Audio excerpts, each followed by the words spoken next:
नमस्कार दोस्तों, स्वागत है आपका एक बार फिर से ओपन लर्निंग में। इस वीडियो में हम डिस्कस करेंगे मल्टीपल चॉइस क्वेश्चंस जो कि ज्योग्राफी से रिलेटेड होंगे। ये वीडियो मेनली उन स्टूडेंट्स के लिए है जो यूजीसी नेट ज्योग्राफी की प्रिपरेशन कर रहे हैं। इस वीडियो में डिस्कस करने वाले क्वेश्चन सभी के सभी पिछले सालों में पूछे गए यूजीसी नेट एग्जाम में पूछे गए क्वेश्चन पेपर से लिए गए हैं। इसके अलावा जो स्टूडेंट किसी और कॉम्पिटेटिव एग्जाम की तैयारी कर रहे हैं उनके लिए भी ये वीडियो काफी इंपॉर्टेंट है। तो बिना किसी देरी के चलिए शुरू करते हैं। तो ये रहा सबसे पहला question. McMahon line is an international boundary between.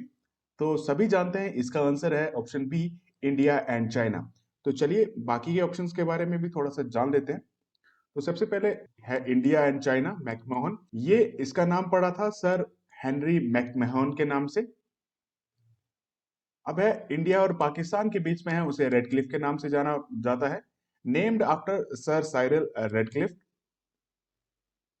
और फ्रांस और जर्मनी के बीच में जो लाइन है, इंटरनेशनल बाउंड्री है, वो है Maginot line which was named after French minister of war André Maginot. चलिए बढ़ते हैं अगले क्वेश्चन की ओर। Imphal is the capital of, बताने की जरूरत नहीं है, मणिपुर की कैपिटल है। तो चलिए इन स्टेट्स के, ये नॉर्थ ईस्टर्न स्टेट्स हैं, इनके बारे में भी थोड़ा थोड़ा जान लेते हैं कि क्यों फेमस हैं ये, किस वजह से। सबसे पहले आता है मणिपुर, इसकी capital Imphal. Manipur is the birth place of polo. Polo एक तरह का स्पोर्ट है। और बर्थ प्लेस है रासलीला का। Raslila classical dance form. Nagaland की कैपिटल है Kohima. And Nagaland is famous as land of festivals.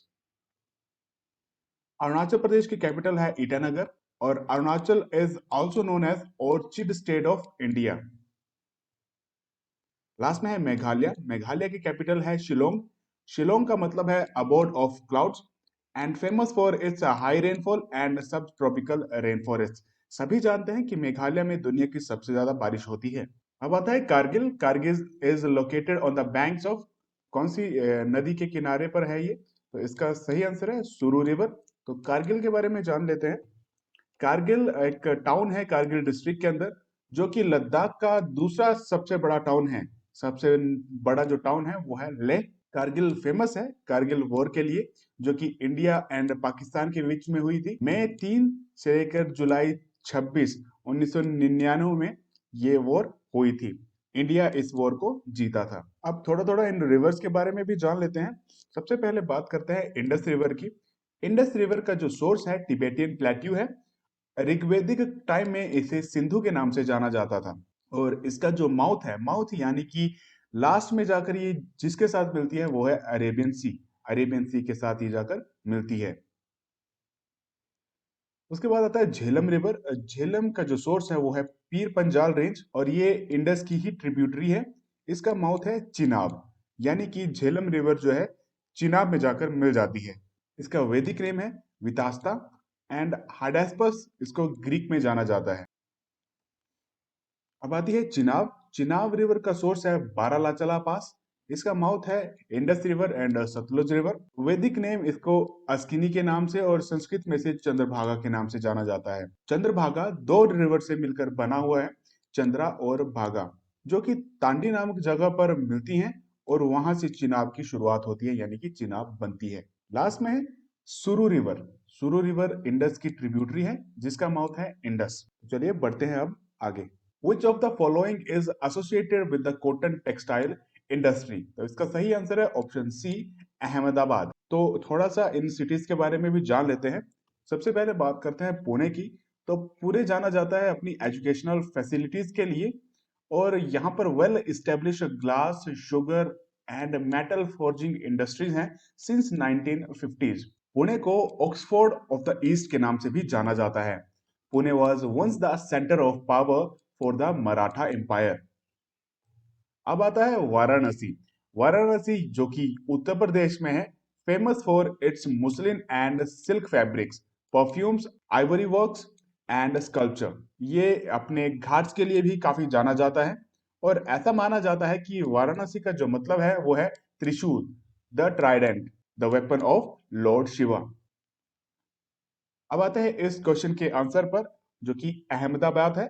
Ahmedabad Gujarat में है इन वेस्टर्न इंडिया। ये गुजरात की सबसे बड़ी सिटी है। साबरमती रिवर इसके सेंटर से होकर गुजरती है। and it is famous for world famous cotton textile and diamond cutting. Last में आता है Chandigarh. Chandigarh was designed by the French modernist architect ली कॉर्बुजियर. इसे ब्यूटीफुल सिटी के नाम से भी जाना जाता है. अब बात करते हैं कि चंडीगढ़ का नाम कैसे पड़ा. तो चंडी का मतलब है चंडी मंदिर है चंडीगढ़ के अंदर, चंडी माता का मंदिर, जो जिसका मतलब है द गॉडेस ऑफ पावर. और इसके आसपास है फोर्ट है, एक गढ़ है, जिसकी वजह से इसका नाम चंडीगढ़ पड़ा. चंडी यानी कि चंडी माता के नाम से, और वहां पर जो गढ़ है उसकी वजह से, उस मंदिर के पास, उस वजह से इसका नाम चंडीगढ़ पड़ा. तो चलिए बढ़ते हैं अगले क्वेश्चन की ओर. The rank of Indian railway network among the countries of the world. तो फोर्थ रैंक पे है इंडियन रेलवे नेटवर्क पूरे वर्ल्ड में. फर्स्ट नंबर पर है यूनाइटेड स्टेट्स, जिसकी लेंथ है 2,02,500 किलोमीटर्स. दूसरे नंबर पर है चाइना, जिसकी लेंथ है 1,46,300 किलोमीटर्स. तीसरे नंबर पर है रशिया, जिसकी लेंथ है 85,600 किलोमीटर्स. और फोर्थ नंबर पर है अपना इंडिया, लेंथ है 68,000 किलोमीटर्स. चलिए बढ़ते हैं अब आगे. Population distribution in India at state level is best represented by, इसका सही आंसर है dot method. Next is the petrodollar economy has highly influenced one of the following states more than others. इसका सही आंसर है option D, Gujarat. आगे बढ़ने से पहले जान लेते हैं कि ये पेट्रोडॉलर होता क्या है. तो सिंपली बात करें तो पेट्रोडॉलर यूएस डॉलर है जो पे किए जाते हैं ऑयल की एक्सपोर्टिंग के लिए. यानी कि सिंपली अगर बात करूं तो पेट्रोडॉलर सिस्टम एक एक्सचेंज ऑयल है फॉर यूएस डॉलर्स के लिए ऑयल का exchange between countries that bye oil and those that produce it. जो ऑयल को खरीदती है और जो ऑयल को प्रोड्यूस करती है, उन कंट्रीज के बीच. अब बढ़ते हैं एट्थ क्वेश्चन की ओर. यह है ecological succession normally leads to. इसका सही आंसर है हैबिटेट. तो इकोलॉजिकल सक्सेशन क्या होता है? is the study and gradual change in species of a given area with respect to the changing environment. जैसे जैसे environment change होता है, उस एरिया में रहने वाली स्पीसीज भी चेंज होती हैं. अब हैबिटेट क्या होता है? हैबिटेट इन्वायरमेंट है, नेचुरल इन्वायरमेंट है ऑर्गेनिजम्स का. बायोम, बायोम एक लार्ज नेचुरली अकरिंग कम्युनिटी है फ्लोरा एंड फोना की, occupying a major habitat.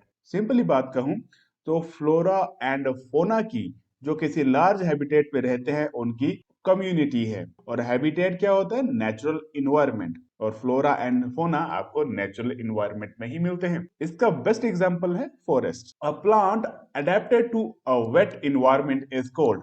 Wait environment की बात कर रहे हैं यानी कि पानी की बात कर रहे हैं. तो और यहाँ पे जो ऑप्शन है उसमें से आंसर रहेगा option A, hydrophyte. Obviously hydro का मतलब है पानी. चलिए बात करते हैं. और फाइट की बात करें तो ये मतलब प्लांट्स की बात कर रहे हैं. तो हाइड्रोफाइट क्या होते हैं? A plant which grow only in और ऑन वाटर. पानी के अंदर या पानी के ऊपर ये प्लांट्स ग्रो करते हैं. इन्हें बहुत ज्यादा पानी की जरूरत पड़ती है. अब है जेरोफाइट. इन प्लांट्स को बहुत ही कम पानी की जरूरत पड़ती है ग्रो करने के लिए. Mesophyte, a plant needing only a moderate amount of water. Moderate यानी कि ना बहुत ही ज्यादा ना बहुत ही कम.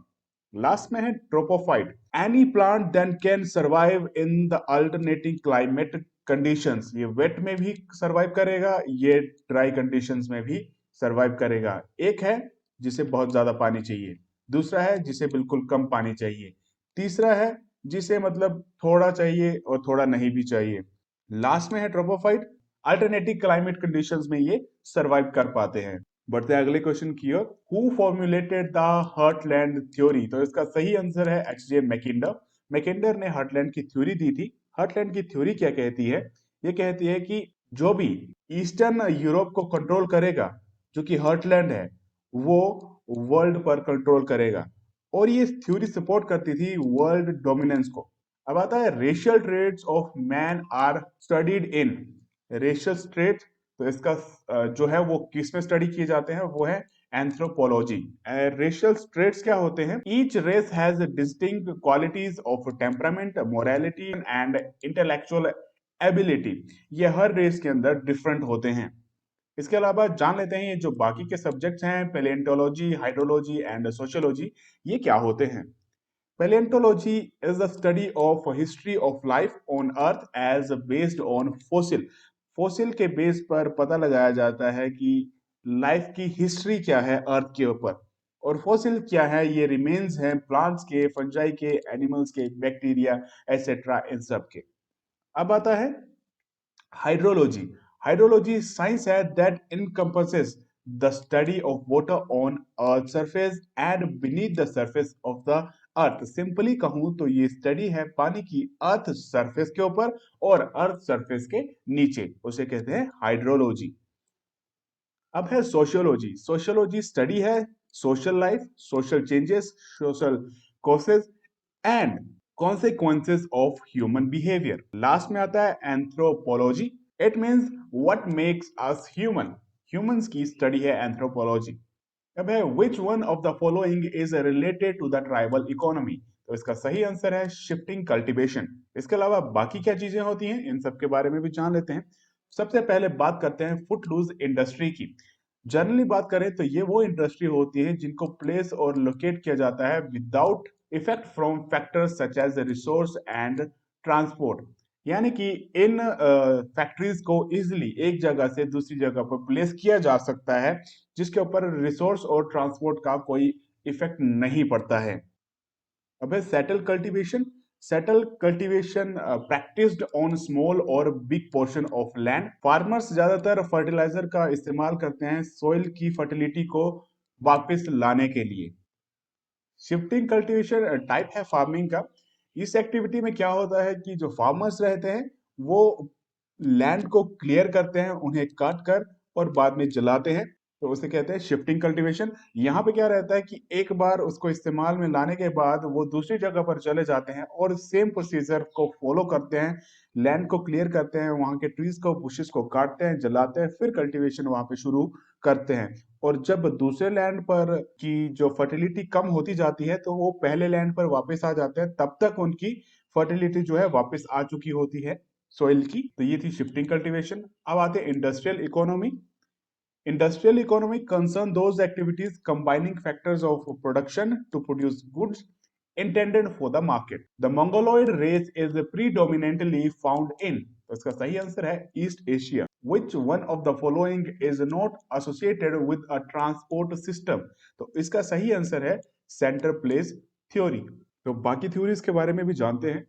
The city is located centrally within an isolated state. City जो रहेगी वो सेंटर में लोकेट रहेगी, आइसोलेटेड स्टेट रहेगी and surrounded by wilderness. The land is completely flat and has no rivers और माउंटेन्स। लैंड पूरी तरह से फ्लैट रहेगा और कोई भी रिवर या माउंटेन नहीं रहेगा। फार्मर्स आइसोलेटेड स्टेट से ट्रांसपोर्ट करेंगे उनकी गुड्स को मार्केट में via ox cart across the land directly to the city, और वहां पर कोई भी रोड नहीं होगा। अब आप इस पिक्चर को देख पा रहे हैं, इसमें डिफरेंट डिफरेंट कलर्स क्या शो करते हैं। सबसे पहले आप देख पा रहे हैं द ब्लैक डॉट जो रिप्रेजेंट करता है सिटी को। उसके बाद व्हाइट कलर में है ये डेयरी एंड मार्केट गार्डनिंग को रिप्रेजेंट करता है। ये ग्रीन कलर जो है वो फॉरेस्ट को रिप्रेजेंट करता है फ्यूल के लिए इस्तेमाल लाने के लिए। दूसरा उसके बाद है yellow. Yellow grains and field crops को रिप्रेजेंट करता है। रेड आता है रैंचिंग के लिए। उसके बाद लास्ट में सबसे बाहर जो है वो है डार्क ग्रीन। ये एरिया रिप्रेजेंट करता है वाइल्डरनेस के लिए, जहां पे एग्रीकल्चर इज नॉट प्रॉफिटेबल। तो डिस्टेंस डिके बताता है कि interaction between two locals declines. दो लोकल्स के बीच में इंटरेक्शन से डिक्लाइन करेगी जब उनके बीच की डिस्टेंस इंक्रीज करेगी। नेक्स्ट है प्रिंसिपल ऑफ लीस्ट एफर्ट। तो ये बताता है कि एनिमल्स हो, पीपल हो या फिर वेल डिजाइन मशीन ही क्यों ना हो, ये चूज करती हैं लीस्ट एफर्ट वाला path, will naturally choose the path of least effort. Last में है सेंट्रल प्लेस थ्योरी। ये बताता है कि कोई भी रीजन हो वहां पर सिर्फ एक ही लार्ज सिटी रहेगी, सेंट्रल सिटी रहेगी, और इसके आस छोटे छोटे smaller cities, towns and hamlets रहेंगे। अब है the north pole lies within the Arctic ocean. North pole Arctic ocean में, जबकि south pole is located within Antarctic continent. Which of the following theory uses this phenomenon as a supportive argument. Question को समझिए पहले कि बोल रहा है कि नॉर्थ पोल आर्टिक ओशन में लाई करता है जबकि साउथ पोल अंटार्कटिक कॉन्टिनेंट में लाई करता है। इस आर्ग्यूमेंट को कौन सी थ्योरी बेस्ट सपोर्ट कर रही है? तो इसका सही आंसर है ऑप्शन डी, टेट्राहेड्रल थ्योरी। तो साथ साथ में जानते हैं कि ये जो बाकी की थ्योरीज हैं और टेट्राहेड्रल थ्योरी क्या होती है वो भी जानेंगे। थ्योरी ऑफ आइसोस्टेसी की बात करते हैं सबसे पहले। थ्योरी ऑफ आइसोस्टेसी एक फंडामेंटल कंसेप्ट है जियोलॉजी का जो बताता है कि जो लाइटर क्रस्ट रहेगी वो फ्लोट करेगी डेंसर मेंटल के ऊपर। अब है theory of plate tectonics. Theory of plate tectonics बताते हैं कि अर्थ की सॉलिड क्रस्ट, आउटर क्रस्ट या यूं कहे लिथोस्फीयर, वो सेपरेटेड है इनटू प्लेट्स। प्लेट्स में वो टूटा हुआ है, मूव कर रहा है एस्थेनोस्फीयर के ऊपर। एस्थेनोस्फीयर क्या है? The molten upper portion of the mental. कहने का मतलब है कि मेंटल के ऊपर का जो अपर पोर्शन है वो मोल्टन है, पिघला हुआ है, उसे कहते हैं एस्थेनोस्फीयर। और उसी एस्थेनोस्फीयर पर जो अर्थ की सॉलिड क्रस्ट है, लिथोस्फीयर है, वो मूव करती है। कन्वेक्शनल करंट थ्योरी, इसके अकॉर्डिंग अर्थ के इंटीरियर में रेडियो एक्टिव सब्सटेंसेस है जिसकी वजह से इंटेंस हीट क्रिएट होती है मेंटल में। वो जो इंटेंस हीट क्रिएट होती है अर्थ के अंदर, उसकी वजह से अर्थ के अंदर का जो मटेरियल रहता है वो मोल्टन फॉर्म में आ जाता है। और वो मोल्टन फॉर्म में या यूं कहें जो वो मटेरियल है अंदर का वो बाहर निकलना चाह रहा है, seeks a path to escape. और इसी वजह से ओशनिक रिज भी क्रिएट होते हैं सी फ्लोर पर। अब आता है टेट्राहेड्रल थ्योरी। टेट्राहेड्रल थ्योरी एक अटेम्प्ट है, एक्सप्लेन कर रहा है कि अर्थ की जो कॉन्टिनेंट है या फिर ओशंस हैं उनकी अरेंजमेंट किस तरह से है, referring to the geometry of a tetrahedral. इस पिक्चर में देख रहे हैं कि टेट्राहेड्रल किस तरह से होता है। यहाँ पे स्पेलिंग थोड़ी सी गलत हो गई, टेट्राहेड्रल। अब Indus and Brahmaputra are examples of, तो इसका सही आंसर है एंटीसीडेंट स्ट्रीम्स। सब्सिक्वेंट स्ट्रीम्स क्या होती हैं? जो ओरिजिनेट होती हैं मास्टर स्ट्रीम या रिवर के बाद। मास्टर स्ट्रीम मतलब एक मेन रिवर होगी, उसके बाद जो स्ट्रीम्स ओरिजिनेट होती हैं, ट्रिब्यूटरीज होती हैं, ये मेनली सब्सिक्वेंट रिवर जो होती है मास्टर रिवर की। अब है एंटीसीडेंट रिवर्स, ज्यादा नहीं बताऊंगा नॉर्मली कि ये जो वो रिवर्स हैं जो ओरिजिनेट होती हैं बियॉन्ड द हिमालय, हिमालय के पीछे से ये ओरिजिनेट होती हैं। फॉर एग्जांपल के लिए इंडस, ब्रह्मपुत्र, सतलुज, गंगा। अब है सुपर इम्पोज्ड ड्रेनेज या स्ट्रीम्स। इन रिवर्स की जो इरोजिव पावर होती है वो बहुत ही हाई रहती है क्योंकि ये डेवलप होती है अर्ली सरफेसेस पर। मतलब कि ये स्टार्टिंग में डेवलप होते हैं जहां से रिवर शुरू हो रही होती है। अब है कंसिक्वेंट ड्रेनेज। ये भी मेन रिवर्स रहती हैं, स्ट्रीम्स रहती हैं जिनका कोर्स जो रहता है स्टार्टिंग से लेकर एंड तक सेम रहता है। Streams that follow slope of the land over which they originally developed. अब the average time interval between two successive high tides वो है 12 hours and 26 minutes. The Earth rotates through two tidal bulges every lunar day. हर 24 घंटे 25 minute में, every 24 hours and 25 minutes, two high and two low tides experience करते हैं। और जो high tides अकर होते हैं वो होते हैं 12 आवर एंड 25 मिनट्स में। तो यहाँ पे कंफ्यूज नहीं होना है। तो low tides and high tides occur हो रहे हैं, दोनों की बात कर रहे हैं तो 24 आवर्स एंड 25 मिनट। और जब सिर्फ हाई टाइड्स की बात हो रही है तो 12 आवर्स एंड 25 मिनट्स। यहाँ पे 26 मिनट हो गया, 25 मिनट्स।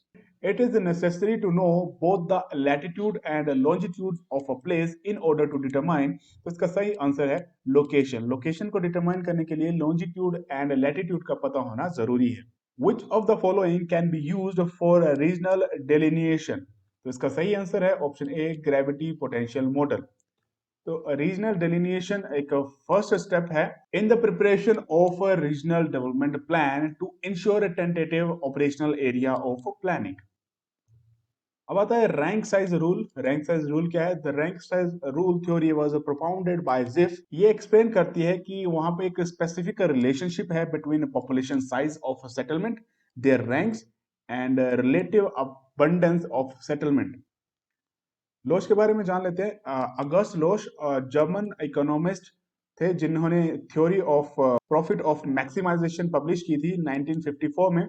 लोश के मुताबिक इंडस्ट्रीज सिर्फ वहां पे सेटल नहीं होगी या लोकेट नहीं होगी जहां पे लीस्ट कॉस्ट होगा ट्रांसपोर्ट का या फिर लेबर का, लेकिन वहां पर सेटल होंगी, वहां पे लोकेटेड होंगी जहां पर उन्हें मैक्सिमम प्रॉफिट मिलेगा। सेंटर प्लेस थ्योरी के बारे में हमने जान ही लिया है पिछली स्लाइड्स में।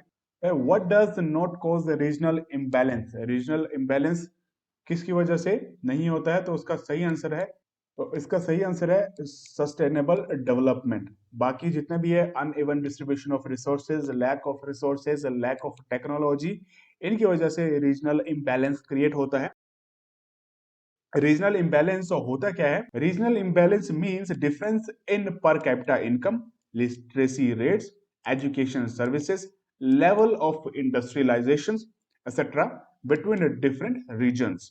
अब नोडल रीजन्स आर डेलिमिटेड, तो इसका सही आंसर है on the basis of spatial interaction. Nodal region क्या होता है? और nodal region is an area organised around a focal point and is defined by interaction और कनेक्शंस। कहने का मतलब है सेंटर पॉइंट है और उसके आसपास चीजें डेवलप की जाती हैं और इस सेंटर पॉइंट का आसपास की चीजों के साथ इंटरेक्शन और कनेक्शंस रहते हैं। फॉर एग्जांपल के लिए मेट्रोपॉलिटन एरियाज जो रहते हैं वो नोडल रीजन्स के बेस्ट एग्जांपल्स हैं। अब the migration of people from early periods has had a beneficial impact. The importance is diffusion of ideas, spread of language, spread of scientific and technological innovations. तो इसका सही answer है all of the above. In rural areas, small towns commonly grow up for providing. तो ये जो small towns हैं rural areas में क्यों ग्रो करते हैं, तो ग्रो होते हैं एक्चुअली, तो इसका सही आंसर है ऑप्शन ए, मार्केट फैसिलिटीज के लिए। Now next is the most important criterion for classification of Indian urban center is, and the answer is population. Rank size rule, the population of a lower rank city is proportion to, इसका सही answer है population of largest city. Who is known as the father of political geography? तो इसका सही answer है Frederick रेडजल। Frederick रेडजल एक German geographer थे। His Politische Geography was published in 1897. Politische Geography नाम की बुक उन्होंने लिखी थी जो कि 1897 में पब्लिश हुई थी। के होशफर के बारे में जान लेते हैं जिनका पूरा नाम है कार्ल अर्नेस्ट होशफर, जो एक German journal professor, geographer and politician थे। उनके स्टूडेंट रेडोल्फ हेस से ये पता चलता है कि होशफर का idea known as geopolitik influenced the development of Hitler's expansionist strategies. जो होशफर का जियोपॉलिटिक्स का आइडिया था उससे हिटलर की एक्सपेंशनिस्ट स्ट्रेटजीज काफी ज्यादा प्रभावित थी। हालांकि होशफर ने यह मानने से इनकार कर दिया था। Rudolf Kjellen, John Rudolf Kjellen was a Swedish political scientist, geographer and a politician who coined the term geopolitics, और उनका काम भी रेडजल से काफी ज्यादा प्रभावित था। 10 में है रिचर्ड हार्टशॉन, वो एक अमेरिकन ज्योग्राफर थे। He is known in particular for his methodological work the nature of the geography. Nature of the geography के लिए वो जाने जाते थे जो कि 1939 में पब्लिश हुई थी। चलिए बढ़ते हैं आगे।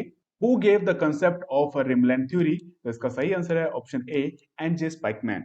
रिमलैंड थ्योरी कहती है, Spykman said that Eurasia's rimland the coastal area is the key to controlling the world island. कहने का मतलब है कि यूरेशिया का जो रिमलैंड है वो है कोस्टल एरिया। कोस्टल एरिया को अगर आपने कंट्रोल कर लिया तो आप वर्ल्ड आइलैंड को कंट्रोल कर लेंगे। तो रिमलैंड थ्योरी एक्चुअली में कहती क्या है? The rimland contains the heartland. जो रिमलैंड है वो हार्टलैंड कंटेन करता है और जो भी रिमलैंड को कंट्रोल करेगा वो कंट्रोल करेगा वर्ल्ड आइलैंड को, और जो कोई भी वर्ल्ड आइलैंड को कंट्रोल करेगा वो जल्द ही पूरे वर्ल्ड को कंट्रोल करेगा। अब है मैच लिस्ट 1 विद लिस्ट 2। तो एक तरफ लिस्ट 1 में ज्योग्राफर है, लिस्ट 2 में उनके प्रिंसिपल है, मैच करना है। तो मैंने आंसर आगे लिख रखे हैं इनके सामने। विडाल डी ला ब्लाश, तो इन्होंने दी थी terrestrial whole.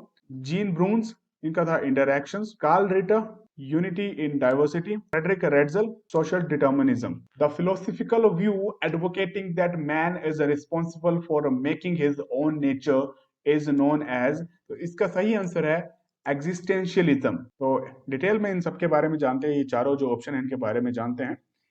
Positivism is a set of philosophical approaches that seeks to apply scientific principles and methods drawn from the natural and hard sciences to social phenomenon in order to explain them.